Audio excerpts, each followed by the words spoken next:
আচ্ছা, 2021 সালের প্রশ্নটা দেখো। এটার যেগুলো লাগবে আমাদের সেটা হচ্ছে, প্রথমে হচ্ছে একের এল, give example of one green reagent which can be used in Friedel-Crafts reaction instead of AlCl3। এটা আমরা আগের দিন, হ্যাঁ আগের দিন বলা হয়েছিল, হ্যাঁ তবুও আরেকবার বলে দিই। এইখানে আমরা আগের দিন বলছিলাম আয়নিক লিকুইড দিয়ে তুমি বলতে পারো, এই যে এই ধরনের এই লাল রঙের দেখতে পাচ্ছ, এই আয়নিক লিকুইডগুলো দিয়ে বলতে পারো। আর আমাদের স্টাডি মেটেরিয়ালের মধ্যে ক্লেজিক বলে একটা zinc chloride exchange K10 montmorillonite ক্লের উল্লেখ আছে, সেটা দিয়ে বলতে পারো। সেটা খুবই জনপ্রিয় for a substitute of AlCl3 for Friedel-Crafts reaction। আর না হলে micro encapsulated Lewis acid such as পলিমারের মধ্যে এমবেডেড স্ক্যান্ডিয়াম ট্রিপলেট বা এই জাতীয় জিনিস দিয়েও বলতে পারো। ফলে এটা আমরা আগেও আলোচনা করেছি, এটা আমাদের জানা আছে।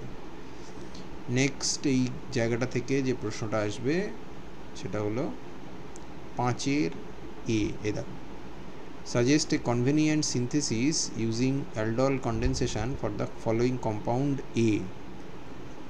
No mechanism is needed। এই কম্পাউন্ডটা দিয়েছে, দিয়ে বলেছে এটার একটা সিনথেসিস করো।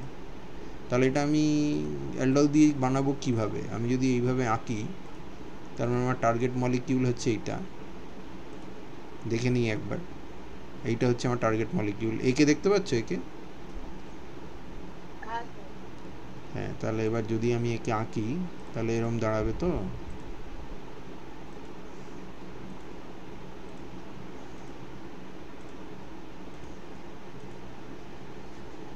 এই হলো, তারপরে এই হলো, এই হচ্ছে আমার টার্গেট মলিকিউল। তাহলে এটার ফাংশনাল গ্রুপ আমি কি বলতে পারি? এটার এই অংশটা যদি আমি সাপোজ হাইলাইট করি, তাহলে এটা কি? আলফা বিটা আনস্যাচুরেটেড কার্বনিল তো। সেটা বানানোর জন্য আমরা অ্যালডল রিয়াকশান ব্যবহার করে থাকি। তা অ্যালডলটা ভাববো কী করে? কার্বন কার্বন ডাবল বন্ড, সেটা কোথা থেকে আসতে পারে? এলিমিনেশন রিয়াকশানের মাধ্যমে আসতে পারে, সেটা আমরা জানি। তাহলে এলিমিনেশন রিয়াকশানের মাধ্যমে কার্বন কার্বন ডাবল বন্ড আসতে পারে।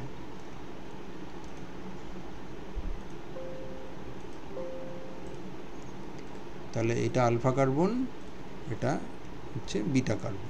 এ বাবা, এটা বিটা কার্বন। অ্যালকোহলের ডিহাইড্রেশন করলে ইয়ে হয় তো, অ্যালকিন হয় তো। তাহলে এইখানটায় আমরা জুড়লাম OH, আর আলফা কার্বনে কিন্তু অলরেডি কী ছিল? একটা হাইড্রোজেন তো ছিল নাকি? বিটা কার্বনেও ছিল। প্রত্যুষা দেখে নাও, তুমি বলছিলে পুরনো রিয়াকশানগুলো মনে রাখতে অসুবিধা হয়, তাহলে এইভাবে লজিক্যালি চিন্তা করলে হবে।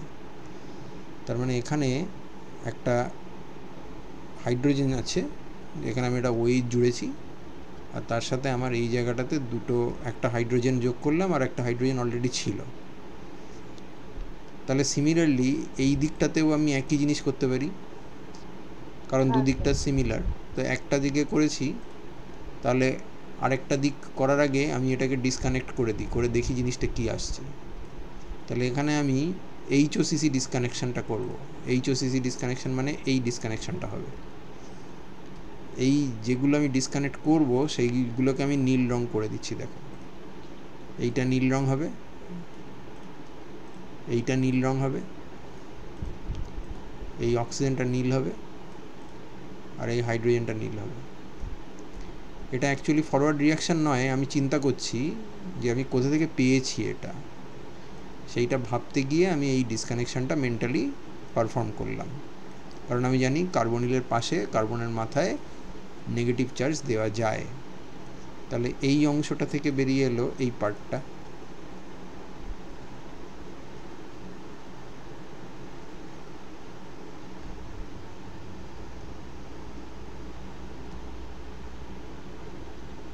দেখো বুঝতে পারলে কি না? এটা আসবে তো? হ্যাঁ এইটা এখান থেকে এসছে, এই পার্টটা, আর এই পার্টটা থেকে এসছে এইটা।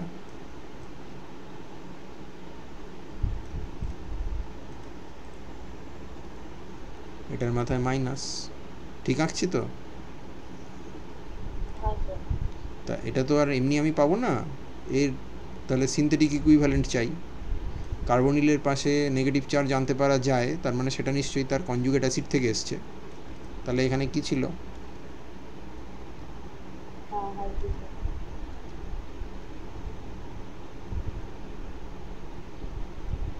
তার মানে এই ছিল, দাঁড়ালো ব্যাপারটা ঠিক দাঁড়িয়েছে? হ্যাঁ তা এই একই রকম ডিসকানেকশানটা তো আমি এদিকেও করতে পারি, কারণ ওদিকেও তো একই জিনিস আছে। যেরকম এইদিকে ডিসকানেক্ট করলাম, তো এইদিকেও তো আলফা বিটা আনস্যাচুরেটেড কার্বনিল, তাই না? তো একই হ্যাঁ স্যার। ডিসকানেকশানটা তো এখানেও করা যায়, করলে এইদিকে কি হবে? এটা অ্যালডিহাইড হবে আর কি। এই দিকটায় তোমার চলে এলো, এখানে কার্বন, হাইড্রোজেন, হাইড্রোজেন, হাইড্রোজেন। তো এটা কি মলিকিউল? স্যার ইয়ে অ্যাসিডন। অ্যাসিটন বা প্রোপানন। আর তার সাথে এই দিকে কি চলে এলো বলো? ওই প্রথমে যেটা এসেছিল সেটাই আবার, এর নাম কি? বেঞ্জল রিং। বেঞ্জল ডিহাইড। তার মানে আমার এই যে জিনিসটা, এটা বেসিক্যালি, এটার যদি আমি এই এই অংশটুকুর রংটা এবার স্যার ঠিক করে ওই দিই। ডিসকানেকশনটা, কোনটা? সেকেন্ড বার যে ডিসকানেকশনটা করলেন, হ্যাঁ এইটা ওই ডাবল বন্ড ও হলো, এটা রেট্রো থেকে করলেন? হ্যাঁ, প্রথমটাও তো তাই করেছি। প্রথমটাতে আমি ওই প্রথমটা আমি বুঝতে পারলাম, কিন্তু সেকেন্ডটা। সেকেন্ডটা আমি আর এইচ ও এইচটা অ্যাড করিনি। কার্বন কার্বন ডাবল বন্ড সরাসরি কেটে এটা বিটা কার্বন, আচ্ছা আচ্ছা। বিটা কার্বনে একটা ডাবল বন্ড ও যোগ করে দিয়েছি, আর আলফা কার্বনে দুটো হাইড্রোজেন যোগ করে দিয়েছি। কারণ তাই হয়েছে বেসিক্যালি, এইচ, এই বিটা কার্বনে এইচ ছিল, সেখানে একটা ওইচ যোগ করেছিলাম। আলফা কার্বনে একটা এইচ ছিল, সেখানে আরেকটা এইচ যোগ করেছিলাম, করে সিসি বন্ড এই আলফা আর বিটার মাঝখানে ডিসকানেক্ট করেছি। তাতে ওই আলফা কার্বনের ওপরে সেকেন্ড হাইড্রোজেন একটা অ্যাড করতে হয়েছে আমাকে। আর বিটা কার্বন যেটা, সেটা অ্যাকচুয়ালি সি ডাবল বন্ডেড ওতে কনভার্ট হয়েছে, ফলে আমি মাঝখানে স্টেপটা স্কিপ করে এইটা বানাতে পারি। দেখো তুমি বুঝলে কি না? হ্যাঁ স্যার। তার মানে অ্যালডলের ডিসকানেকশান তুমি বিটা হাইড্রক্সি অ্যালডিহাইড স্টেজে গিয়েও করতে পারো, আবার সরাসরিও ডিসকানেক্ট করে দিতে পারো। আমি প্রথমটা তোমাকে ইন্টারমিডিয়েট স্টেজটা দেখিয়েছি, তারপরেরটা আর দেখাইনি। এটাকে আমি সেভ করে রাখি।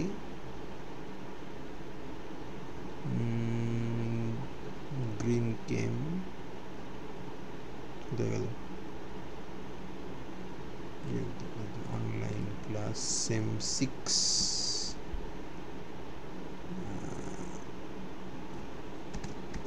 ডিএসসি 3। আজকে হচ্ছে 2 তারিখ।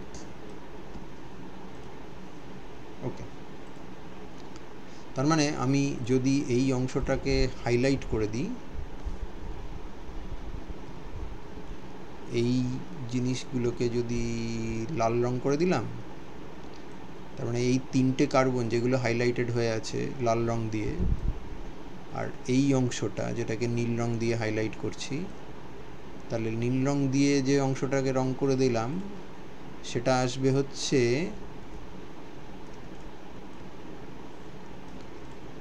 এই অংশটা আসবে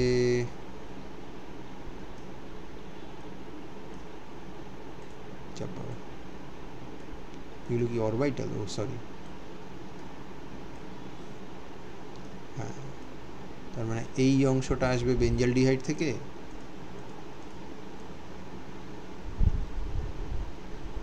এটাও আসবে বেঞ্জাল ডিহাইড থেকে, আর মাঝখানে যে অংশটা আমি ঘিরিনি সেটা কোত্থেকে আসবে?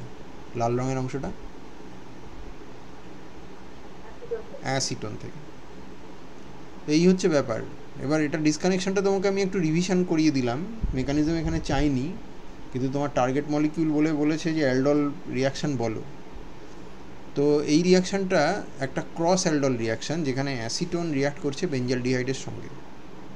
ক্রস অ্যালডল রিয়াকশানের কিছু সমস্যা আছে। একটা সমস্যা হচ্ছে যে ক্রস অ্যালডল রিয়াকশানের দুটো কম্পোনেন্ট আলাদা আলাদা লাগে। তাহলে যদি দুটোরই আলফা হাইড্রোজেন থাকে তাহলে a number of side products may be produced. তুমি চাইছো এ কার্বনিলটা থেকে এনলেট হোক আর সেই এনলেটটা বি কার্বনিলকে অ্যাটাক করুক, কিন্তু বি কার্বনিলটার যদি নিজের আলফা হাইড্রোজেন থাকে তাহলে বি কার্বনিলটাও এনলেট তৈরি করতে পারে, এবং সেক্ষেত্রে সেলফ কনডেনসেশন হতেই পারে। বি কার্বনিলের সাথে বির এনলেট জুড়তেই পারে। ঠিক তেমনই এ কার্বনিলের সাথে এর এনলেটও জুড়তে পারে, আবার এর এনলেট বির সাথে জুড়তে পারে, বির এনলেট এর সাথে জুড়তে পারে। অর্থাৎ থিওরিটিক্যালি চারটে প্রোডাক্ট তৈরি হতে পারে, যেটা সিনথেটিক কেমিস্ট্রির কাছে মোটেই ডিজায়ারেবল নয়। সেই জন্য ক্রস অ্যালডল কনডেনসেশন তখনই সাকসেসফুল হয় যখন দুটো কন্ডিশন মিট হয়। একটা কন্ডিশন বলো তো, যে ক্রস অ্যালডল কনডেনসেশন হতে গেলে কোন কন্ডিশন মিট করতে হবে?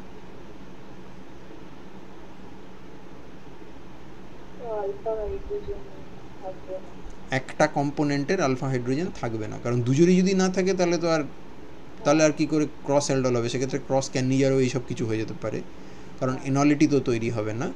কিন্তু একটা প্রথম কন্ডিশন হচ্ছে যে একজনের অন্তত আলফা হাইড্রোজেন তৈরি হওয়ার, মানে আলফা হাইড্রোজেন না থাকলে তার থেকে এনলেট তৈরি হওয়াটা বন্ধ হবে।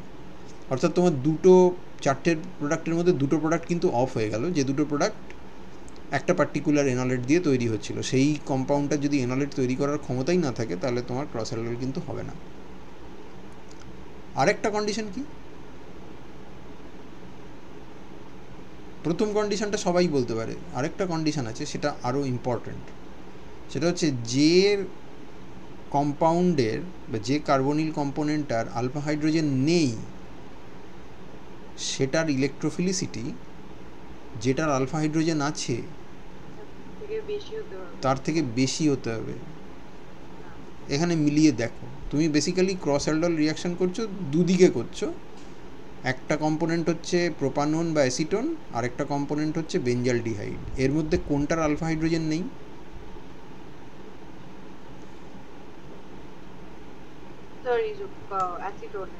অ্যাসিটোনের আলফা হাইড্রোজেন নেই, বেঞ্জালডিহাইডের আলফা হাইড্রোজেন নেই। তার মানে একটা কন্ডিশন মিট করলো। আর সেকেন্ড কন্ডিশনটা হচ্ছে যার আলফা হাইড্রোজেন নেই সে যার আলফা হাইড্রোজেন আছে তার থেকে বেশি ইলেকট্রোফিলিক হবে। এটা অ্যালডিহাইড, এটা ketone. Aldol reaction is nucleophilic addition. আমরা জানি যে নিউক্লিওফিলিক অ্যাডিশনে aldehyde is more reactive than ketone, more electrophilic or more reactive than the ketone carbonyl, কারণ স্টেরিক্যালি as well as electronically it is more disposed to the nucleophilic attack from a enolate ion or any kind of nucleophile. তাহলে দুটো কন্ডিশনই meet করলে second কন্ডিশনটা meet করাটা জরুরি। তার কারণ যদি বাই এনি চান্স এই কম্পাউন্ডটা যেটার এনলেট তৈরি করা পসিবল তার কার্বনিল কার্বনটা যদি কোনো কারণবশত যে কম্পাউন্ডটা এনলেট তৈরি করতে পারে না তার তুলনায় বেশি ইলেকট্রোফিলিক হয়ে যায়, তাহলে তো এর এনলেট আনরিয়াক্টেড এই মলিকিউলটার সাথেই রিয়াকশন করবে। তার মানে সেই সেলফ অ্যালডল হয়ে যাবে, অর্থাৎ ক্রস অ্যালডল চাইছিলাম কিন্তু সেলফ অ্যালডল হয়ে যাবে। যেমন ধরো তুমি যদি এই মলিকিউলটাকে একটু চেঞ্জ করে দাও, সাপোজ এইগুলোকে সব এরম করে দিলে, এটা করা যায় তো? চেষ্টা করলে বানানো যাবে হয়তো, তাই তো? স্টেরিক ক্রাউডিং প্রচণ্ড পরিমাণে থাকবে। তাহলে এবার যদি তুমি এই দুটোর মধ্যে ক্রস অ্যালডল করতে চাও, ফার্স্ট কন্ডিশনটা মিলে যাচ্ছে, দেখো এর আলফা হাইড্রোজেন আছে, এর আলফা হাইড্রোজেন নেই। সেকেন্ড কন্ডিশনটা কি মিলছে? না স্যার। সেকেন্ড কন্ডিশনটা বলেছিল যে এর কার্বনিলের ইলেকট্রোফিলিসিটি এর কার্বনিলের ইলেকট্রোফিলিসিটি থেকে কম হবে। তা এনলেট তো এ তৈরি করলো, এনলেট হলো, কিন্তু এনলেট হওয়ার পরে সেই এনলেট কি এখানে অ্যাটাক করতে পারবে আদৌ? না স্যার। ওটা স্টেরিক্যালি এত এনকাম্বার্ড যে সে রিয়াকশন করবেই না। তার মানে যেটা হবে সেটা হলো তোমার ডিমান্ড ছিল ক্রস অ্যালডল, যেখানে এর এনলেট থেকে এর ওপরে রিয়াকশান হবে, এর থেকে এনলেট তৈরি হওয়ার পর এর ওপরে রিয়াকশান হবে, কিন্তু সেসব কিছুই হবে না। অ্যাকচুয়ালি যেটা হবে সেটা হচ্ছে self aldol between two acetone molecules. একটা এনলেট তৈরি করবে আর একটা অ্যাসিটোন তার কার্বনটার উপরে অ্যাটাক করবে, সেই এনলেটটা আরেকটা অ্যাসিটোনের কার্বনের উপরে অ্যাটাক করবে। তাহলে আমরা কোশ্চেনটায় ফিরে আসি, আমরা প্রচুর এদিক ওদিক করলাম। এবার আমাকে বলেছিল যে কনভিনিয়েন্ট সিনথেসিস বলো অ্যালডল কনডেনসেশন দিয়ে, নো মেকানিজম রিকোয়ার্ড। তার মানে রিয়াকশন কন্ডিশনটা বলতে হবে, স্টার্টিং মেটেরিয়ালগুলো প্রপারলি আইডেন্টিফাই করতে হবে। ক ইকুইভ্যালেন্ট বেঞ্জালডিহাইড লাগবে এখানে? 2 ইকুইভ্যালেন্স লাগবে, অ্যাসিটোন 1 ইকুইভ্যালেন্ট লাগবে, একটা বেস লাগবে এবং ডিহাইড্রেটিং কন্ডিশন চাই।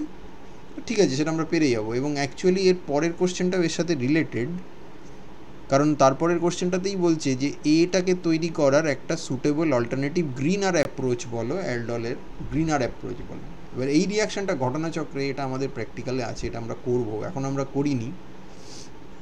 এই শনিবার দিন করার প্ল্যান ছিল, কিন্তু হিট ওয়েভের জন্য ক্লাস সাসপেনশন থাকাতে আমাদের প্ল্যানটা চেঞ্জ করতে হবে, কিন্তু রিয়াকশানটা করা যাবে। আর অ্যাকচুয়ালি সেম টুতে আমরা যখন অর্গ্যানিক প্রিপারেশান করেছিলাম তখন আমাদের এই কম্পাউন্ডটা আমরা বানিয়েছিলাম, এবং সেটা যখন বানিয়েছিলাম সেটা আমরা এইভাবে বানিয়েছিলাম। এই দেখো, এটা আমি করে রেখেছি এখানে, এই দেখো এই অংশটা, বেঞ্জালডিহাইড 2 ইকুইভ্যালেন্ট, অ্যাসিটোন, তার মধ্যে ইথানল আর ওয়াটার মিক্সচারের মধ্যে NaOH দিয়ে রিয়াকশানটা করা হচ্ছে। এইটা হচ্ছে কনভেনশনাল প্রসিডিওর। আর এইবার যেটা আমরা করব সেটাতে NaOH will be replaced by lithium hydroxide, এবং সেখানে ইথানল ওয়াটার থাকবে, এবং ম্যাগনেটিক স্টারিংয়ের মাধ্যমে আমরা রিয়াকশানটা করব। ওই একই লো টেম্পারেচারে আইস বাথে বসিয়ে রিয়াকশানটা করতে হয়, এবং সেখানেও একই কম্পাউন্ড তৈরি হবে। এবার তোমাকে জাস্টিফাই করতে হবে যে কেন এটা গ্রিন, অল্টারনেটিভ গ্রিনার অ্যাপ্রোচ তুমি তো বললে, তার মানে ফিএজেন্টের জন্য যা নাম্বার আছে সেগুলো তুমি পেয়ে যাবে, কিন্তু গ্রিন কেন সেটা বলতে হবে। সোডিয়াম হাইড্রোক্সাইডকে তুমি যদি ফর এক্সাম্পল সোডিয়াম হাইড্রোক্সাইডকে তো তুমি এমনি দেখো না, মানে সোডিয়াম হাইড্রোক্সাইডের সলিউশন দেখো, আর নাহলে সেটাকে সলিড পেলেটস দেখো, তাই তো? সোডিয়াম হাইড্রোক্সাইড পেলেট আকারে পাওয়া যায় তো, বড়ি আকারে পাওয়া যায় তো। ওই অ্যামাইডের টেস্ট করার সময় সোডিয়াম হাইড্রোক্সাইডের পেলেট টেস্ট টিউবের মধ্যে নিয়ে তার মধ্যে অল্প একটু স্যাম্পেল নিয়ে 1 ফোঁটা জল দিয়ে গরম করলে সেই অ্যামোনিয়া বেরোতো না?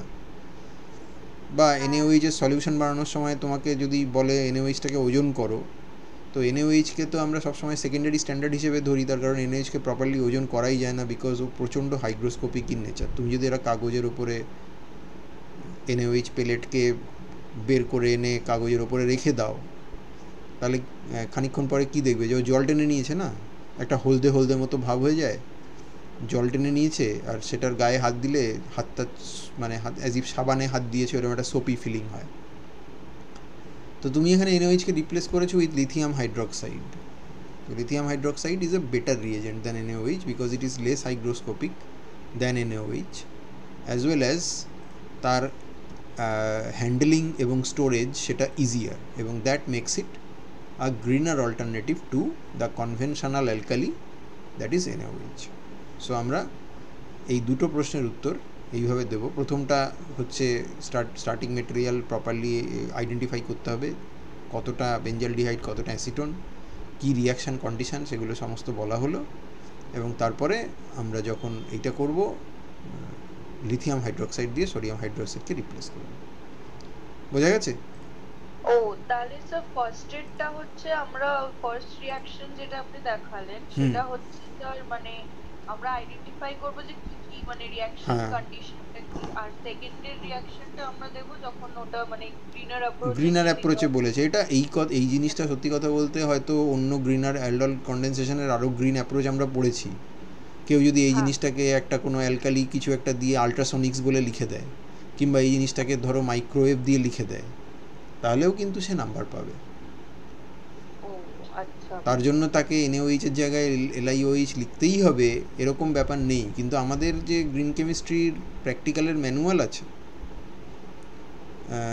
সেই ম্যানুয়ালে এটা পরিষ্কার করে বলা আছে যে লিথিয়াম হাইড্রোক্সাইড দিয়ে রিয়াকশানটা করলে সেটা কনভেনশনাল NaOH দিয়ে রিয়াকশান করার থেকে গ্রিন। এবং তার কারণ হচ্ছে এইটা, যেটা আমরা লিখেছি বা বললাম। তার ফলে এটা মনে রাখাটা সোজা, কিন্তু কেউ যদি এটা ভুলে যায় তাহলে সে যদি প্রপারলি সাবস্ট্রেটগুলোকে লেখে এবং তারপরে যদি একটা অ্যালকালি ব্যবহার করে এবং এখানে যদি এনার্জি সোর্স হিসেবে সে আল্ট্রাসনিক বাথ ইউজ করে বা মাইক্রোওয়েভ ইউজ করে, তাহলেও তার নাম্বার কিন্তু পাওয়া উচিত। সেক্ষেত্রে গ্রিন কনটেক্সটটা একটু চেঞ্জ হয়ে যাবে, যে আমরা অল্প সময়ের মধ্যে রিয়াকশান করতে পারছি, energy efficient process, isolation easy, side products হয় না, এইসব কথাগুলো তখন লিখতে হবে। ইল্ড বেটার, এইসব কথা লিখতে হবে। লিথিয়াম হাইড্রোক্সাইড ইউজ করলে আমাদের ফোকাসটা থাকবে যে সোডিয়াম হাইড্রোক্সাইডের তুলনায় লিথিয়াম হাইড্রোক্সাইড ব্যবহার করা ইজি, হ্যান্ডলিং এবং স্টোরেজ হচ্ছে ইজিয়ার, সেই কথাগুলো তখন আমরা লিখব। ইল্ড বেটার এই কথাটা অবশ্যই লিখতে পারি। ওকে, ঠিক আছে, তাহলে পরেরটায় যাই, দেখি 6 নম্বরের প্রশ্নটা কি বলেছে। Give one example of a decarboxylation using microwave irradiation. এটাও আমরা আগের দিন করেছি। Green context of the reaction, একটা ইন্ডোল টু কার্বক্সিলিক অ্যাসিডের ডিকার্বক্সিলেশন রিয়াকশান ছিল, ফলে এটাও আমাদের আগে করা হয়ে গেছে। মাইক্রোওয়েভের যে এক্সাম্পল স্টাডি মেটেরিয়াল আছে সেখানে দেখবে আলাদাভাবে ডিকার্বক্সিলেশন রিয়াকশান আলোচনা আছে, এবং এটা আগের 2022 বা 23-এ কোনো এক সময় এসেছিল। আচ্ছা, 7 B, give an example of Claisen rearrangement in water. এটাও সম্ভবত আমরা আলোচনা করেছি, তবুও তোমাকে একবার আমি বলে দিই। ক্লেইজেন, তাই তো, তার মানে রিঅ্যারেঞ্জমেন্ট রিয়াকশানের মধ্যে থাকবে। এটা বলেছি, আবার তবুও আরেকবার বলে দিচ্ছি, কারণ এখানে তোমাকে একটা জিনিস, একটা এই যে করিসমিক অ্যাসিড থেকে প্রিফেনিক অ্যাসিড, এই জিনিসটা মাথায় রাখতে হবে, এর স্ট্রাকচারটা একটু মাথায় রাখতে হবে, কারণ this is one of the first example যেখানে ক্লেইজেন রিঅ্যারেঞ্জমেন্টটা পিওর ওয়াটার মিডিয়ামে করা হয়েছিল। আর তা নাহলে তুমি এই এক্সাম্পলটা দিতে পারো, এটা আরেকটু রিলেটিভলি ইজি। তার মানে একটা অ্যালিফ্যাটিক ক্লেইজেন, বা যদি তুমি ভুলে যাও, সে ফর এক্সাম্পল এটা ভুলে গেলে, তাহলে এখানটা একটা আর লাগিয়ে দিয়ে করে দিতে পারো, যে R is equal to something something আর কি, কিন্তু কিছু নাম্বার পাবে সেক্ষেত্রে। রিয়েল লাইফ এক্সাম্পল দিতে পারলে সবসময় বেটার। তারপর কি বলছে, না স্টিরিওকেমিস্ট্রি, ওখানে স্টিরিওকেমিস্ট্রি লেখার দরকার নেই। স্টিরিওকেমিস্ট্রি ওই জায়গাটা স্টিরিওজেনিক সেন্টার আছে, কিন্তু আমরা তো উদাহরণ যেটা লিটারেচার থেকে পেয়েছি বা বই থেকে পেয়েছি সেখানেও স্টিরিওকেমিস্ট্রি নেই, অতএব ওটা নিয়ে বেশি কিছু নাড়াঘাঁটা না করাই ভালো। কারণ উল্টোপাল্টা স্টিরিওকেমিস্ট্রি লিখে ফেললে সেক্ষেত্রে হয়তো আবার নাম্বার কেটে নিতে পারে, কারণ ওটা রিয়াকশন তো স্টিরিও স্পেসিফিক, ফলে ডাবল বন্ডের স্টিরিওকেমিস্ট্রিটা will depend upon the stereochemistry of the starting material. আচ্ছা, 7 বিও হয়ে গেল। তারপরে হচ্ছে 9 A, write down the disadvantages of the conventional method of Beckmann rearrangement. করে দেওয়া আছে, রিঅ্যারেঞ্জমেন্টের মধ্যেই করে দেওয়া আছে। এই দেখো বেকম্যানের এগুলো নেমে গেল কি করে কে জানে। যাই হোক, কী কী ডিসঅ্যাডভান্টেজ আছে, রিএজেন্ট যেগুলো ব্যবহার হয় PCl5 বা ফসফরিক অ্যাসিড বা ইত্যাদি সালফিউরিক অ্যাসিড, সেগুলো ইকো ফ্রেন্ডলি নয়, তাদের হ্যান্ডলিং এবং স্টোরেজ করতে স্পেশাল রিসোর্স লাগে, ড্রাস্টিক কন্ডিশনে রিয়াকশান হয়, ফলে ইল্ড ভালো হয় না, লঙ্গার টাইম লাগে, সেপারেশন এবং purification of the products from the by products and side products is not very easy. তাহলে এরকমই একটা কিছু মোটামুটি গোটা 3 পয়েন্ট তোমাকে লিখতে হবে। 3 নম্বর আছে, 3টে পয়েন্ট ওরা প্রবাবলি চাইবে। বা কোশ্চেনটার আরেকটা পার্টও আছে, সেখানে হচ্ছে elaborate with an example about the green approach of the reaction. তা সেটা তো আমরা আগের দিন দেখেছি, এই যে অ্যাসিটাইনলাইট তৈরি ক্লে মিডিয়ামে মাইক্রোওয়েভের প্রেজেন্সে, অ্যাসিটোফেনন অক্সিম থেকে অ্যাসিটাইনলাইট তৈরি। এই ওইচটাকে আমরা এমনভাবে লিখবো যাতে সেটা ফিনাইলের অ্যান্টি থাকে, কারণ ফিনাইলকে নাইট্রোজেনের উপরে মাইগ্রেট করাতে হবে। এটা আমরা আগের দিনই আলোচনা করেছিলাম, মনে পড়েছে? আচ্ছা, তাহলে তারপরে দেখে নিই আরেকবার quickly. Mention 2 disadvantages of the conventional method to carry out ফ্রাইজ rearrangement. সেটাও বোধহয় আলোচনা হয়েছিল, যাই হোক এখানেই আছে। ফ্রাইজ রিঅ্যারেঞ্জমেন্ট ওই AlCl3 দিয়ে রিয়াকশান করে, AlCl3 ক্যাটালিস্ট এবং তার যে বাই প্রোডাক্ট সেগুলোকে ডিসপোজ করাটা প্রবলেম, হিটিং কন্ডিশনে করতে হয়, non renewable energy source use হয়, which is a problem, moderate yield হয়, খুব ভালো ইল্ড কখনোই হয় না, particularly for heavily substituted acyl compounds. Separation is difficult because side products তৈরি হতে পারে, অনেকটা প্রোডাক্ট হয়তো নষ্ট হয়ে যায়, অনেকটা রিঅ্যাক্ট্যান্ট নষ্ট হয়ে যায়। যাদের ড্রাস্টিক কন্ডিশনে নষ্ট হয়ে যাওয়ার মতো গ্রুপ আছে, অর্থাৎ সেন্সিটিভ ফাংশনাল গ্রুপ আছে, তাদেরকে এই কন্ডিশনে রিয়াকশন করানোই সম্ভব নয়, কারণ কন্ডিশনটা এতটাই ড্রাস্টিক যে সেই সমস্ত ফাংশনাল গ্রুপগুলো ডিগ্রেডেড হয়ে যাবে, প্রোডাক্ট নষ্ট হয়ে যাবে, ডিক্রিজ করবে ইল্ড, এবং মিক্সচার অফ রেজিও আইসোমার তৈরি হয়, ফলে তাদের সেপারেশন একটা বড় ধরনের প্রবলেম। সো এগুলো আমরা আগে আলোচনা করেছি। ফাইনালি লাস্ট যে কোশ্চেনটা আমরা এখানে দেখব, সেটাও আমরা মাইক্রোওয়েভের সময় আলোচনা করে নিয়েছিলাম, তবুও একবার বলবো। সেটা হচ্ছে একটা ডিলসল্ডার রিয়াকশান লেখো between anthracene and dimethyl fumarate. আচ্ছা, ফিউমারিক অ্যাসিড সেটা কি সিস ডেরিভেটিভ না ট্রান্স ডেরিভেটিভ?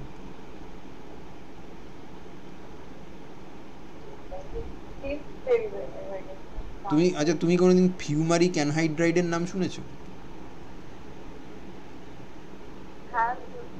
শুনেছো? ফিউমারিক অ্যানহাইড্রাইড শুনেছো না ম্যালেইক অ্যানহাইড্রাইড শুনেছো? তা অ্যানহাইড্রাইড হতে গেলে তো দুটো CO2H গ্রুপকে কার্বন কার্বন ডাবল বন্ডের একই দিকে থাকতে হবে না উল্টো দিকে থাকতে হবে?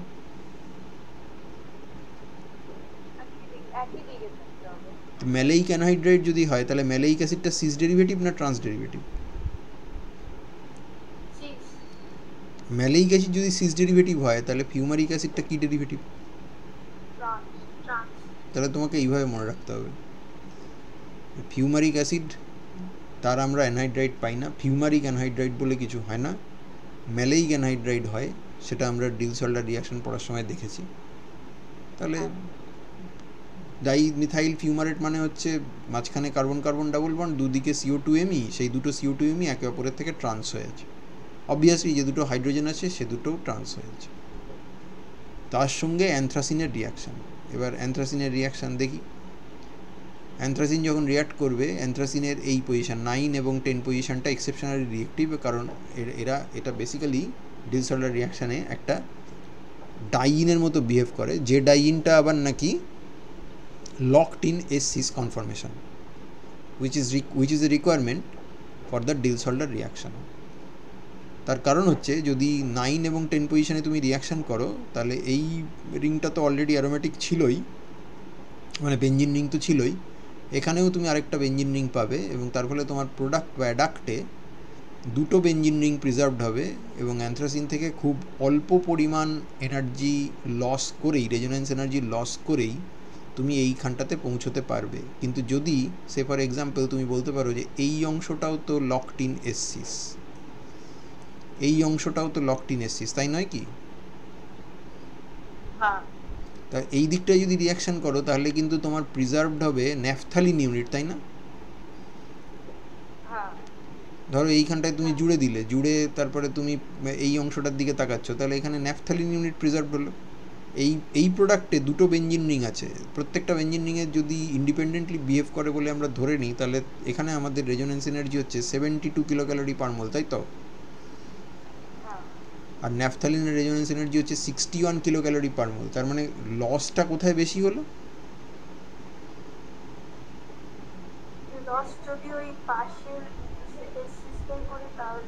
হ্যাঁ, মানে যদি আমরা একেবারে সাইডের দিকে রিয়াকশানটা করি এবং ন্যাফথালিনকে প্রিজার্ভ করি, তাহলে আমরা মানে প্রিজার্ভ করতে পারবো 61 কিলোক্যালোরি। আর যদি মাঝখানে রিয়াকশান করি এবং দুদিকে দুটো বেঞ্জিন রিং প্রিজার্ভড হয়, তাহলে আমাদের হাতে থাকবে হচ্ছে 72 কিলোক্যালোরি, হুইচ ইজ বেটার। তার মানে 9-10-এ রিয়াকশান করা বেটার, 1, 2, 3, 4 1-4 রিয়াকশানে করাটা সম্ভব নয়। তো সেটা তো অন্য কথা। তার মানে তোমার এইখানে সবার আগে এটা জানতে হবে যে অ্যানথ্রাসিনের সাথে ডাইমিথাইল ফিউমারেটের ডিলসল্ডার রিয়াকশানটা কোন পজিশনে হয়, এবং যেহেতু রিয়াকশানটা কনসার্টেড, স্টিরিও স্পেসিফিক, তাহলে খেয়াল করে দেখো দুটো CO2Me গ্রুপ তোমার ট্রান্স ছিল রিয়াক্ট্যান্টে, প্রোডাক্টে দেখেছো তারা ট্রান্সই আছে। এই CO2Me সাথে এই হাইড্রোজেনটা সিস, এই CO2Me সাথে এই হাইড্রোজেনটা সিস, যেহেতু কনসার্টেড, তাহলে এই কার্বন কার্বন ডাবল বন্ড কখনোই পিওর সিঙ্গেল বন্ডে কনভার্টেড হতে পারছে না যতক্ষণ না পর্যন্ত প্রোডাক্টে যাচ্ছে, অতএব রোটেশন করার কোনো চান্স নেই, এবং যখন প্রোডাক্টে গেছে তখন it's part of the ring, সেহেতু ফ্রি রোটেশন ইজ ইম্পসিবল।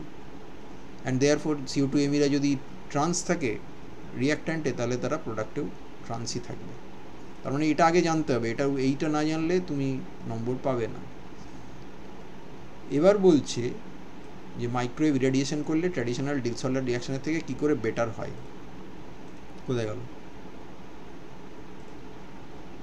ও এই যে বলছে কনভেনশনাল মেথডে যদি প্যারাজাইলিন দিয়ে রিয়াকশান করো তাহলে 4 ঘন্টা সময় লাগে, তাতে 67% ইল্ড হয়।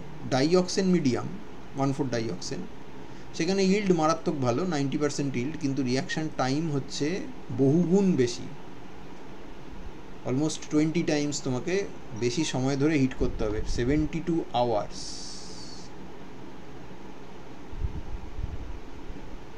অথচ মাইক্রোওয়েভে যদি তুমি রিয়াকশান করো প্যারাজাইলিন মিডিয়ামেই, যেখানে 4 ঘন্টায় তুমি 67% ইল্ড পাচ্ছিলে, সেখানে 10 মিনিটে, তার মানে 40 টাইমস লেস ইনভেস্টমেন্টে তুমি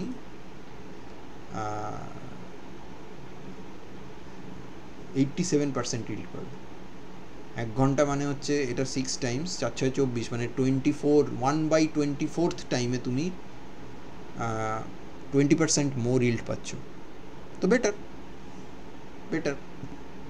মাইক্রোওয়েভের মধ্যে এই ধরনের রিয়াকশান হয়ে থাকে, সেগুলো আমরা অলরেডি ডিসকাস করেছি।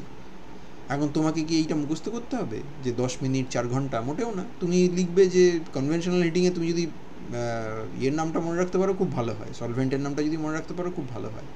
যদি সেটাও ভুলে যাও তাহলে বলবে কনভেনশনাল হিটিংয়ে to achieve a moderate to good yield it requires several hours of heating, but in microwave in only few minutes time we can get a much better yield, and therefore this is an improvement not only in terms of the resource expended, যেটা energy efficient procedure আমরা ব্যবহার করছি, so that must be a greener alternative, and also আমাদের লসও কম হচ্ছে বা ওয়েস্টেজও কম হচ্ছে, আমরা ইয়ে করতে পারছি, আমরা মাত্র 10 মিনিটেই একটা ভালো রকম ইল্ড পাচ্ছি। আচ্ছা, এই যে রিয়াকশানটা হয়েছে, এই রিয়াকশানটার অ্যাটম ইকোনমি কত পার্সেন্ট?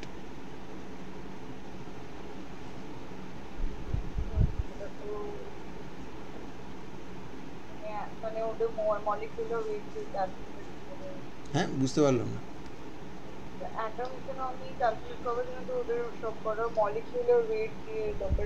হ্যাঁ, তুমি এমনি সিম্পলি দেখো না যে তুমি যে যা যা জিনিস নিয়ে শুরু করেছিলে সেইটা কি মানে তার থেকে কোনো অ্যাটম কি কোথাও বেরিয়ে টেরিয়ে গেছে? না না, তাহলে তো 100%। হ্যাঁ, 100%। তাহলে তো অ্যাটম ইকোনমি যদি 100% হয় তাহলে তো ভালো। হ্যাঁ, ভালো তো বটেই, এই রিয়াকশনটা ভালো, কিন্তু যদি তোমার ইল্ডই মাত্র 67% হয় তাহলে তো আর ভালো নয়। সেটাই, তোমার অনেকটা কম্পাউন্ড তো তাহলে এমনিই নষ্ট হয়ে গেল। হ্যাঁ, যে কটা কনভার্টেড হলো সেটা 100% অ্যাটম ইকোনমি দিয়ে কনভার্টেড হলো, কিন্তু ইল্ডই যদি খারাপ হয় তাহলে তো আমার অ্যাটম ইকোনমি ভালো হয়েও ইভেনচুয়ালি লাভ হচ্ছে না। ঠিক আছে, বোঝা গেল? আচ্ছা, বুঝেছি। ওকে, তাহলে আমাদের এই সংক্রান্ত যা প্রশ্ন যা ছিল সেগুলো কিন্তু আমাদের ডিসকাশন করা হয়ে গেল, এবং আমরা এর আগে মাইক্রোওয়েভ, আল্ট্রাসাউন্ড তাদের সমস্ত কোশ্চেনগুলোও কিন্তু ডিসকাস করে নিয়েছি। অতএব এখনও অবধি যা পড়া হয়েছে সেই অনুযায়ী আমাদের একদম কোশ্চেন আনসার ধরে আমাদের কিন্তু আপ টু ডেট হয়ে আছে। ঠিক আছে তো? এবার একটাই পার্ট বাকি আছে, 3টে পার্ট আমরা পড়বো বলেছিলাম, একটাই পার্ট বাকি আছে, সেটা হচ্ছে এই পার্টটা, সেটা হলো future Trends in green chemistry. এটা অলমোস্ট পুরোটাই এর বই থেকে লেখা, এসপি দেব এবং এন সেপাইয়ের বই থেকে লেখা। ওদের বইটা যেহেতু সিলেবাস বেরোনোর বেশ কিছুদিন পরে বেরিয়েছিল, তাই ওরা এই জায়গাটা খানিকটা গুছিয়ে লিখতে পেরেছে, এবং অ্যাকচুয়ালি এই জায়গাটাতে সিলেবাসটা খানিকটা ধোঁয়াটেও বটে, যে তুমি কতটা পড়বে। আবার এইখানে লেখা আছে অনেক কিছু, কিন্তু এখান থেকে কোশ্চেন যে অনেক আসে তা নয়, তার চেয়ে বরঞ্চ রিয়াকশানস থেকে অনেক কোশ্চেন আসে, যেটা আমরা এইমাত্র ডিল করলাম বা আগের দিনও ডিল করছিলাম। তবুও কয়েকটা পার্টিকুলার জায়গা হাইলাইট করা আছে যে সেই রিয়াকশানগুলো আমাদেরকে পড়তে হবে বা সেই অ্যাসপেক্টগুলো আমাদেরকে পড়তে হবে। তো সেইটা ধরে নিয়ে এবং এই বইটার ওপর ফোকাস করে আমরা মোস্টলি এগোবো। এই বইটাতে যে কটা এরিয়া হাইলাইট করা আছে সেটা আমাদের সিলেবাসে নেই, আমরা শুধু সিলেবাসে যে কটা এরিয়া আছে সেগুলোর ওপরেই কনসেন্ট্রেট করব। তো ফিউচার ট্রেন্ডস ইন গ্রিন কেমিস্ট্রির মানে হচ্ছে গ্রিন কেমিস্ট্রি তো নয় করে 40 বছর হলো তার কনসেপ্ট আছে, এবং সেটা নিয়ে বহু লোকে রিসার্চও করছে, কাজও করছে, অনেক রকম চেঞ্জেসও এসছে আমাদের কনভেনশনাল প্রসিডিওরের মধ্যে, আমরা নতুনভাবে ভাবতেও শিখেছি। কিন্তু প্রশ্ন হচ্ছে যে তাহলে এরপরে কোথায় যাবে? সাস্টেনেবিলিটির ব্যাপারে চিন্তাভাবনা করতে করতে আমরা কত দূর এগোতে পারবো, বা নতুন কীভাবে আমরা আমাদের কেমিস্ট্রিটাকে সাস্টেনেবল করে তুলতে পারি, that is the topic which we are going to discuss under this heading. তো তার আগে তাহলে আমাকে একটু ব্রিফলি বলতে হয় যে গ্রিন কেমিস্ট্রির চ্যালেঞ্জ কী এবং কোন কোন জায়গায় তার ইমপ্রুভমেন্ট হতে পারে যাতে সে আরও বেশি সাস্টেনেবল হতে পারে। The green chemistry aims to develop new chemical technology for designing new processes and products that minimize the use of toxic and hazardous materials. এটা আমরা বরাবরই বলে আসছি যে কেমিস্ট্রির লক্ষ্য হচ্ছে basically to accomplish a change, convert one set of molecules into other set of molecules. The other set of molecules, the so-called products, are more useful to us, and that is why we want to convert the reactant into the product. But in doing so, we have to take care of the environment and we have to make the process sustainable so that hazardous and toxic byproducts or the methods or reagents that should be avoided. And to accomplish this, green chemistry প্রচুর challenge তাকে face করতে হয়। যেমন তার লক্ষ্য হচ্ছে new method develop করা। তা নিউ মেথড ডেভেলপ করলেই হবে না, সেটাকে সাস্টেনেবল হতে হবে, সেটাকে কস্ট এফেক্টিভ হতে হবে, এবং তার এনভায়রনমেন্টের উপরে মিনিমাম ইম্প্যাক্ট থাকতে হবে। তিনটে জিনিস একসাথে অ্যাচিভ করা is not so easy. It must avoid the use of materials which are detrimental to health and environment. হ্যাঁ, শরীর খারাপ হয়ে যায় এই ধরনের কোনো কেমিক্যাল নিয়ে কাজ করাটা অ্যাভয়েড করতে হবে। অল্টারনেটিভ রিয়েজেন্টস চাই, সেটা মুখে বলা সহজ কিন্তু করাটা অত্যন্ত কঠিন। Reducing or preferably eliminating the formation of by products and waste, যাতে অ্যাটম ইকোনমি 100%-এর কাছাকাছি যায় এমন এই ধরনের ট্রান্সফরমেশন অ্যাচিভ করার চেষ্টা করতে হবে। এমন রিয়েজেন্ট ব্যবহার করলাম যেটা অ্যাটম ইকোনমির দিক থেকে খুব পুয়ার, তাহলে সেটা এনভায়রনমেন্টালি ফ্রেন্ডলি হলেও আমাদের কাছে খুব একটা অ্যাকসেপ্টেবল হয়তো হবে না। ট্র্যাডিশনাল ক্যাটালিস্ট এবং সলভেন্ট, যেটা গত মেবি 100-150 বছর ধরে কেমিস্টরা ব্যবহার করে আসছে, সেই জিনিসগুলোর মধ্যে অনেক রকমের সমস্যা আছে যেগুলো ডিসকভার্ডও হয়েছে, এবং প্রেফারেবলি সেইগুলোকে আমরা অ্যাভয়েড করব। যে জায়গাগুলো আমাদের ইমপ্রুভমেন্টের রয়েছে এবং যেগুলো আমাদের সিলেবাসে হাইলাইট করা রয়েছে সেগুলো হচ্ছে এই 5টা জায়গা। একটা হচ্ছে অক্সিডেশন রিয়েজেন্টস অ্যান্ড ক্যাটালিস্টস, সেকেন্ডটা হচ্ছে বায়োমিমেটিক মাল্টিফাংশনাল রিয়েজেন্টস, তার মানে বায়োলজিক্যাল সিস্টেম বা নেচারকে মিমিক্রি করে যে জিনিসগুলো বানানো হয়, এগুলো প্রত্যেকটাই কিন্তু খুব ইন্টারেস্টিং এবং ডিপ টপিক, যেগুলো নিয়ে তুমি ফার্দার কাজকর্ম করতেই পারো। যদি কখনো অর্গ্যানিক কেমিস্ট্রি নিয়ে রিসার্চ করার তোমার সুযোগ হয়, তাহলে হয়তো দেখা যাবে যে এরকম কোনো একটা ফিল্ডেই তোমার রিসার্চটা হয়তো কনসেন্ট্রেটেড হবে, বা অ্যাটলিস্ট তোমার রিসার্চের একটা অ্যাসপেক্ট থাকবে। কারণ এখন আলটিমেটলি অ্যাকাডেমিক রিসার্চের থেকে অ্যাপ্লিকেশন ওরিয়েন্টেড রিসার্চের গুরুত্ব অনেক বেশি, এবং সেখানে এই অ্যাসপেক্টগুলোকে হাইলাইট করে জিনিসটাকে প্রপার ফোরামে প্রেজেন্ট করাটা খুব ইম্পর্ট্যান্ট।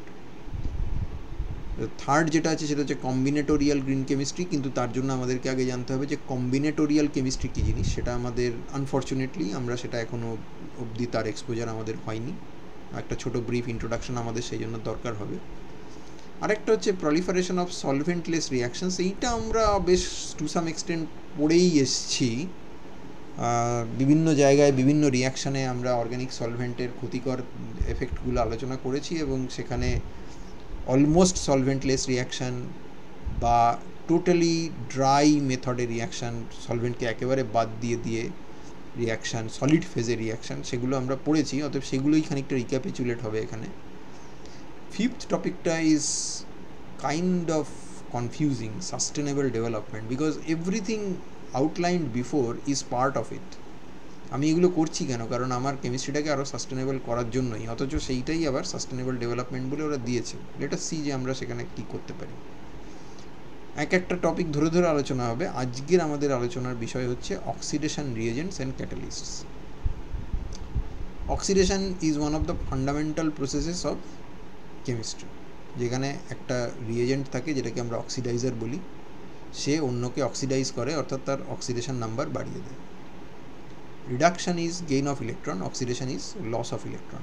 ইলেকট্রন বেরিয়ে যায় এবং তার ফলে মলিকুলের ফান্ডামেন্টাল চেঞ্জ হয় এবং সে অক্সিডাইজড হয়। যেমন আমরা যদি মনে করি যে আমরা কোনো কার্বক্সিলিক অ্যাসিড বানাবো, তাহলে আমরা করেসপন্ডিং অ্যালকোহল থেকে শুরু করতে পারি, এবং আমাদের হাতে অনেক অক্সিডাইজিং এজেন্ট আছে, যে এজেন্ট দিয়ে ট্রিট করলে আমাদের অ্যালকোহল থেকে কার্বক্সিলিক অ্যাসিড হবে। সেই অ্যাসিড থেকে আমরা অ্যাসিড ক্লোরাইড বানাতে পারি, অ্যাসিড ক্লোরাইড থেকে আমরা অ্যামাইড বানাতে পারি, এস্টার বানাতে পারি, অ্যানহাইড্রাইড বানাতে পারি, অ্যামাইডকে ডিগ্রেডেড করে আমরা অ্যামিন বানাতে পারি। এরকম অজস্র ডাউনস্ট্রিম প্রসেস আমাদের মাথার মধ্যে আসতে পারে। কিন্তু to start with the oxidation, to start with this cascade, I need a oxidation reaction, and maybe downstream also I need some sort of oxidation reactions as well. So that means যে it is a fundamental process for functionalization of different carbon based compounds. And to be honest, if organic chemistry is the chemistry of carbon and hydrogen, then to introduce any kind of a variation into the pattern, একটা কোনো functional group introduce করা, সেটা করতে গেলেই basically oxidation করতে হবে। আমি একটা হ্যালোজেন ঢোকালেও সেটা অক্সিডেশন, একটা কার্বনিল ঢোকালেও সেটা একটা অক্সিডেশন। তো অক্সিডেশন ইজ এভরিওয়্যার, তাকে বাদ দিয়ে আমাদের কেমিস্ট্রি করা সম্ভব নয়। কিন্তু তার কিছু প্রবলেমও আছে। তো কী কী প্রবলেম আছে? প্রবলেমগুলো হচ্ছে যে অক্সিডাইজিং এজেন্টগুলো প্রবলেমেটিক। যেমন আমরা কমনলি যে অক্সিডাইজিং এজেন্ট ব্যবহার করি, অ্যালকোহল থেকে অ্যাসিড বানাবো, বলতে পারবে একটা কমন অক্সিডাইজিং এজেন্টের নাম অ্যালকোহল থেকে অ্যাসিড বানানোর জন্য, কার্বক্সিলিক অ্যাসিড বানানোর জন্য?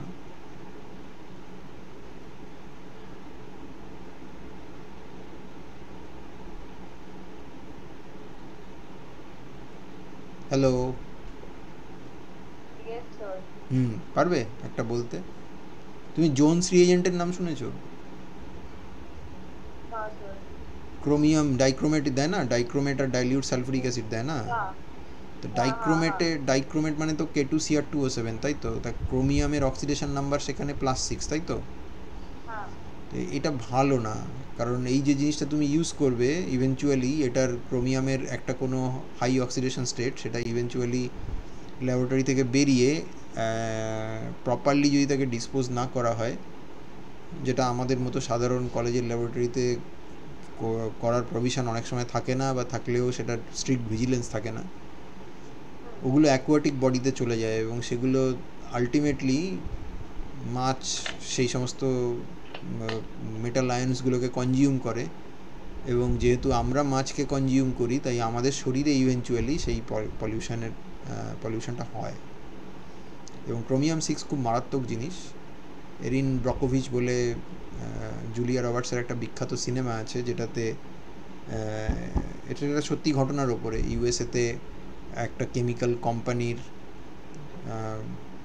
ফল্টি সিউয়ারেজ সিস্টেমের জন্য তাদের যে ক্রোমিয়াম 6 ওয়েস্টটা তাদের প্রপারলি ডিসপোজ করার কথা ছিল, সেটা তারা ডিসপোজ করছিল না, এবং তার ফলে ওই লোকালিটিতে বহু বাচ্চার ডেভেলপমেন্টাল এবং গ্রোথ রিলেটেড প্রবলেমস দেখা দেয়, এবং সেটা আলটিমেটলি কোম্পানিকে প্রসিকিউট করা হয় এবং তারা বিপুল অঙ্কের ক্ষতিপূরণ দিতে বাধ্য হয় যারা অ্যাফেক্টেড তাদেরকে। তার ফলে এই জিনিসটা খুব ক্ষতিকর। পারম্যাঙ্গানেট মানে ম্যাঙ্গানিজ +7, ম্যাঙ্গানিজ ডাইঅক্সাইড মানে ম্যাঙ্গানিজ +4, পার আয়োডেট, হাইভ্যালেন্ট আয়োডিন, এগুলো প্রত্যেকটাই মানুষের শরীরের পক্ষে তথা অন্য প্রাণী জগতের অন্যান্য বাসিন্দাদের শরীরের পক্ষে খুব ক্ষতিকর, এনভায়রনমেন্টালি ভেরি ব্যাড।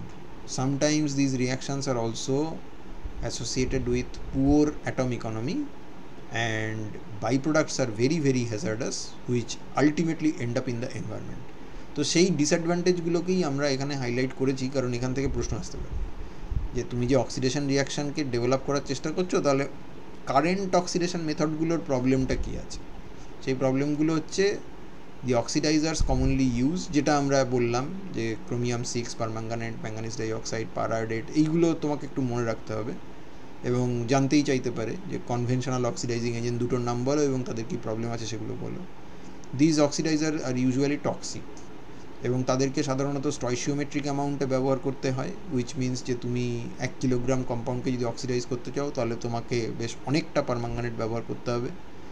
ইন্ডাস্ট্রিয়াল স্কেলে সেটা প্রায় টন টন হয়ে যায়। ল্যাবরেটরিতে তুমি হয়তো 2 গ্রাম ব্যবহার করলে, কিন্তু ইন্ডাস্ট্রিতে মেবি 2 টন ব্যবহার করতে হবে।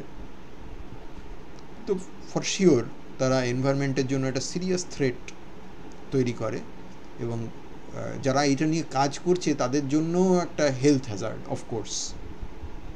কেজি কেজি পারম্যাঙ্গানেট নিয়ে কাজ করা বা কেজি কেজি ডাইক্রোমেট নিয়ে কাজ করাটা is not fun. You get affected if you are not careful and if you don't take proper precaution, proper suit পরে যদি তুমি কাজ না করো তাহলে তুমি কিন্তু দুদিনেই অসুস্থ হয়ে পড়বে, কারণ eventually those metals will find there way into your system, তোমার বডির ভেতরে ঢুকে যাবে। এই কিছু কিছু অক্সিডাইজার আছে যেগুলো আবার অত্যন্ত সেন্সিটিভ, তাদের ডেলিকেট হ্যান্ডেলিং করতে হয়, এবং তাদের সেই কারণে হ্যাঁ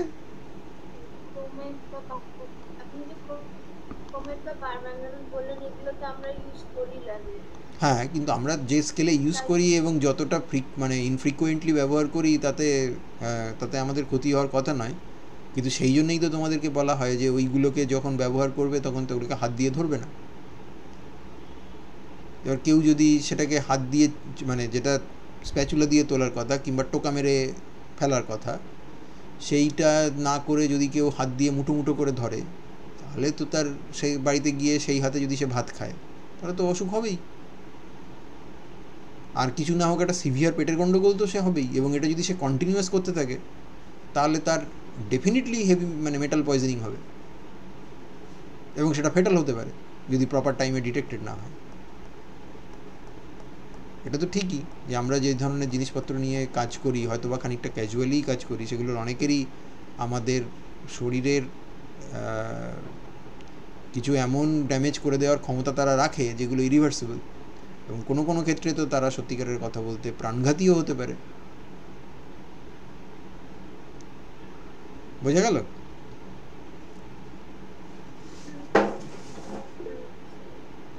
আচ্ছা, তারপর বলছে এই যে বাই প্রোডাক্ট যেগুলো হবে, যে ক্রোমিয়াম 6 রিডিউসড হয়ে তো ক্রোমিয়াম +4 হলো, সেটাও প্রচণ্ড পরিমাণে টক্সিক, এবং স্টয়চিওমেট্রিক অ্যামাউন্টে যদি ইউজ করো তাহলে অ্যাটম ইকোনমি তাদের ভীষণ পুয়ার, এবং large amount of by product তারা তৈরি করে, টক্সিক ওয়েস্ট তৈরি হয় যেগুলো স্পেশাল ডিসপোজাল করতে হয়, যে ডিসপোজাল অনেক সময় কোম্পানি কস্ট কাটিংয়ের জন্য করে না, এবং ইভেনচুয়ালি তারা আশেপাশের এনভায়রনমেন্টকে ভীষণভাবে অ্যাফেক্ট করে।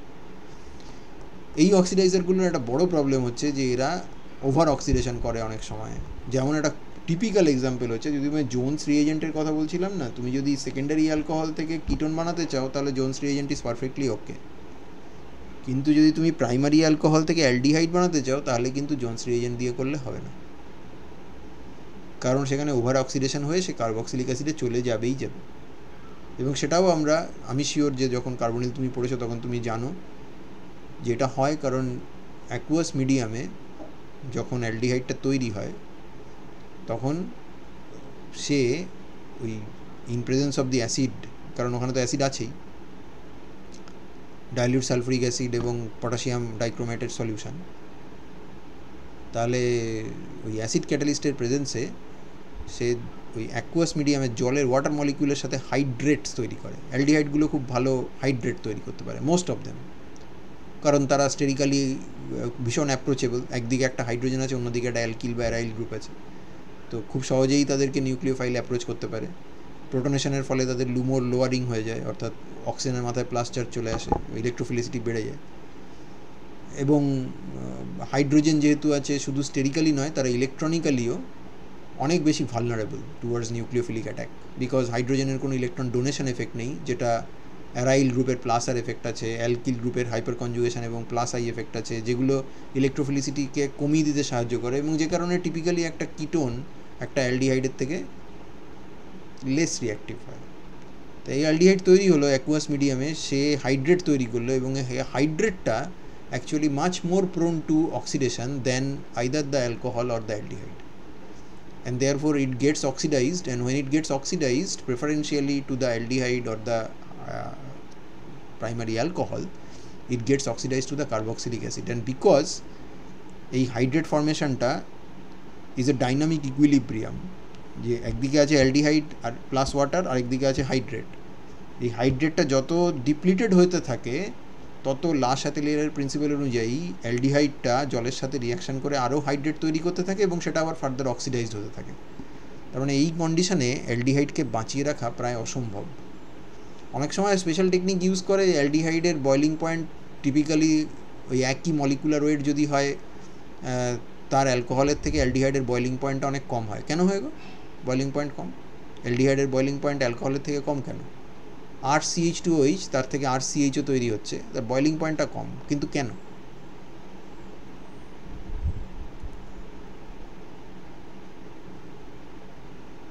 পারবে? হাইড্রোজেন বন্ডিং হয় না। অ্যাবসলিউটলি। RCH2OH মানে হাইড্রোজেন বন্ড ডোনার এবং অ্যাকসেপ্টার দুটোই তো আছে নাকি? আর RCHও মানে তার হাইড্রোজেন বন্ড অ্যাকসেপ্টার আছে, ডোনার নেই। তার মানে তুমি যদি বয়লিং পয়েন্ট দেখো তাহলে অ্যালডিহাইড মলিকুল আরেকটা অ্যালডিহাইড মলিকুলের সাথে তো হাইড্রোজেন বন্ড করতে পারে না, কিন্তু অ্যালকোহল পারে আরেকটা অ্যালকোহল মলিকুলের সাথে হাইড্রোজেন বন্ড করতে। তাহলে ইন্টারমলিকুলার অ্যাসোসিয়েশন অ্যালকোহলের ক্ষেত্রে বেশি হয়, সেই জন্য তার বয়লিং পয়েন্ট বেশি হয়। তাহলে এবার তুমি এরকম একটা রিয়াকশান সেট আপ করলে যেখানে রিয়াকশান টেম্পারেচারটা তুমি RCH2OH-কে অক্সিডাইজ করছো, সেই অক্সিডাইজার তুমি জানো যে কার্বক্সিলিক অ্যাসিডে কনভার্ট করে ফেলতে পারে অ্যালডিহাইডকে, সেই জন্য অ্যালডিহাইডকে তুমি মিডিয়ামে রাখবেই না। তাহলে রিয়াকশান টেম্পারেচারটা প্রোডাক্ট অ্যালডিহাইডের বয়লিং পয়েন্টের জাস্ট ওপরে রেখে দিয়েছো, সেটা আবার অ্যালকোহলের বয়লিং পয়েন্টের থেকে অনেকটা নিচে, কারণ অ্যালকোহলের বয়লিং পয়েন্ট আর অ্যালডিহাইডের বয়লিং পয়েন্টের মাঝখানে একটা রেঞ্জ আছে। তোমার টেম্পারেচারটা অ্যালডিহাইডের বয়লিং পয়েন্টের উপরে, কিন্তু অ্যালকোহলের বয়লিং পয়েন্টের নিচে। তাহলে যে মুহূর্তে রিয়াকশান শুরু হয়ে অ্যালডিহাইড তৈরি হলো, টেম্পারেচার যেহেতু তার বয়লিং পয়েন্টের উপরে আছে, তাহলে অ্যালডিহাইড কী হবে? ডিস্টিল হয়ে বেরিয়ে যাবে, ভেপার হয়ে বেরিয়ে যাবে। তো সে যদি বেরিয়েই যায় তাহলে তাকে আর হাইড্রেটই বা কে করবে, অক্সিডাইজই বা কে করবে? বোঝাতে পারলাম? তো সেগুলো তুমি কাঁ তো করবে, একটু বড় অ্যালডিহাইড হয়ে গেলেই তার বয়লিং পয়েন্ট যথেষ্ট উঁচু হয়ে যাবে। এগুলো কখন করা যায়? এটা লো মলিকুলার অ্যালকোহল এবং লো মলিকুলার ওয়েট অ্যালডিহাইডের, লো মলিকুলার ওয়েট অ্যালকোহল এবং লো মলিকুলার ওয়েট অ্যালডিহাইডের জন্য এইসব টেকনিক ব্যবহার করা যায়। তো নর্মালি এটা ইন্ডাস্ট্রিয়াল স্কেলে এ ধরনের জিনিসপত্র ব্যবহার করা বড় বড় মলিকিউলের ক্ষেত্রে তো প্র্যাকটিক্যালি অসম্ভব। সেই জন্য তোমার বেটার রিয়েজেন্ট চাই। যেমন আমরা জানি যে ক্রোমিয়াম 6 ব্যবহার করে পিরিডিনিয়াম ক্লোরোক্রোমেট, PCC মনে আছে? পিরিডিনিয়াম ডাইক্রোমেট, PDC এসব ব্যবহার করে।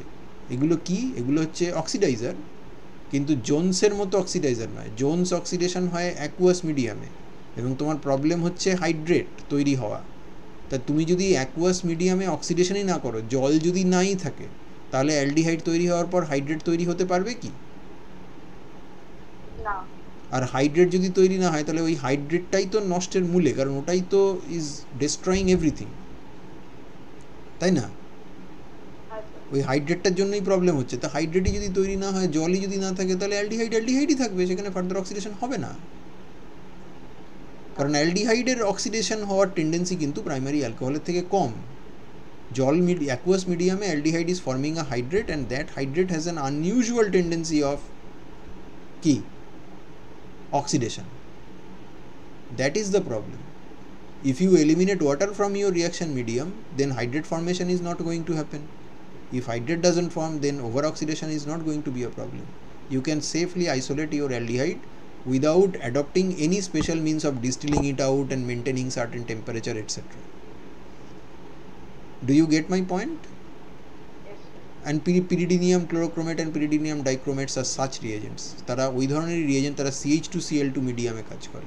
ফলে আনকন্ট্রোলড অক্সিডেশনকে সাপ্রেস করা যায়, কিন্তু এবার উল্টো দিক থেকে ভেবে দেখো, তুমি সেখানে আগে অ্যাকুয়াস মিডিয়ামে রিয়াকশান করছিলে, এখন তুমি ইউজ করছো CH2Cl2, কোনটা এনভায়রনমেন্টের জন্য বেশি ক্ষতিকর?